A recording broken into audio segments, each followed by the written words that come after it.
Hello, my name is Linda, and I'm here to share with you my crazy problem with my mom.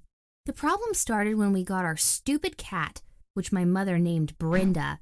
Naming the cat a similar name to mine seemed funny at first, but later on, it started to make much more sense, because that cat was just like another daughter to her, and it's when the name similarity stopped being funny. Brenda became an inseparable part of our family. I was 12 years old, and I really enjoyed having a pet cat. But then I started to notice that there was a competition going on between me and that cat. Funnily enough, I had to compete with a cat to win my mother's attention. Brenda was all over my mother since day one. She would hurry up to her whenever my mom called out her name, and Brenda always sought her attention whenever she felt like it.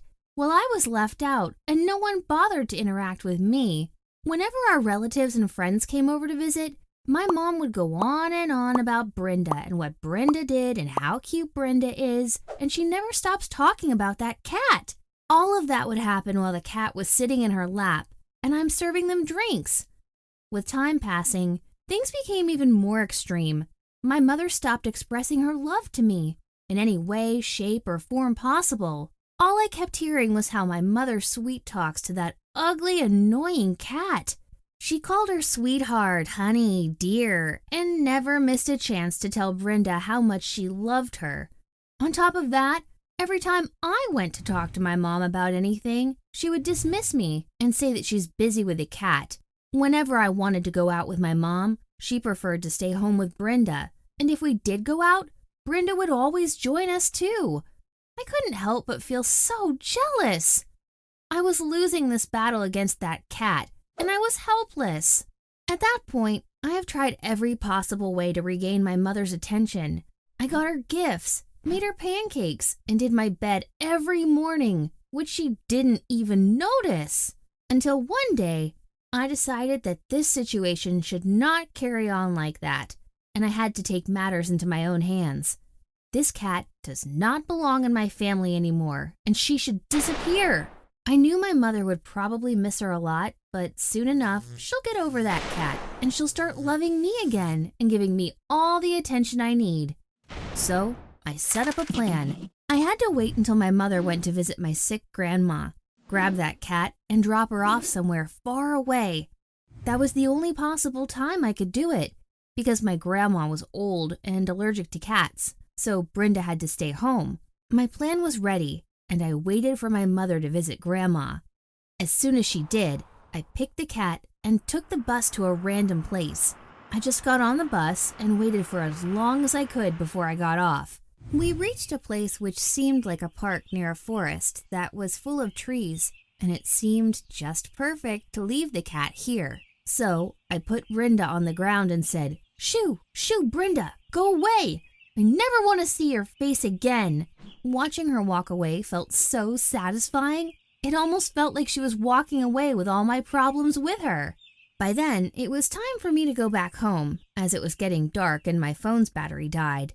I didn't know where I was, but I knew for sure that taking the bus from the opposite direction street would be the right thing to do, and I would if I would easily figure out which stop to get off. On the bus, I was looking out the window and was having a hard time recognizing any of the streets. An hour passed, and I still wasn't able to identify my location, and it was when I started to freak out. Ironically, I wanted Brenda to get lost, but I ended up getting myself lost in the city. I didn't know what to do, especially that my phone's battery has died, and even if I borrowed someone's phone, I was still hesitant about what to tell my parents. I obviously couldn't tell them that I purposely made Brenda disappear, and every excuse I thought of sounded like a lie. Therefore, I had to find my own way home no matter what. So, I walked around the streets and kept asking people which way to go, and after 2 long hours, I managed to reach home safely. On my way, I wondered whether my mom had noticed my absence, since Brenda was gone too. I walked into the house, and as soon as I stepped in, I saw my mom and dad looking nervous and worried while sitting in the living room and making phone calls. When my mom saw me, she burst into tears and started asking me where I have been. My parents then told me that they were very worried about me.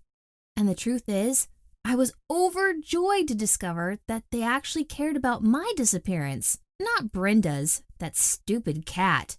I hugged my mom and told her that I got lost on my way back and that I'm glad I got home safely. I then looked at her and asked, "How come you noticed I disappeared even though Brenda is not here?" My mom looked very confused and asked me what I am talking about. My mother seemed like she had no idea that Brenda was gone, which made me happy because I knew my disappearance made her forget about that cat.